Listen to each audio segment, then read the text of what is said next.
maybe you can tell me about the player that you see at this stage of the season. Well, he's a man-child. He's 220 pounds. He's 6'4". He's a great skater.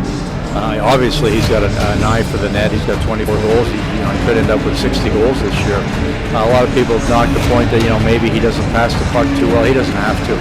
He's that big and strong. But certainly, he's a kid that's going to. I think at this point, Austin Matthews is probably the prohibitive number one going into the draft. But he is certainly going to be in the mix at the 2 spot. Wow, that's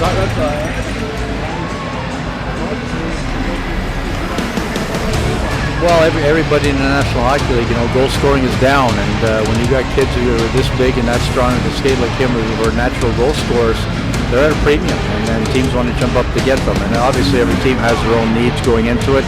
From our standpoint in Buffalo, certainly he's a need that we have. We've got Eichel and Reinhart, our past 2 first-round picks. This is the type of player we feel could play great.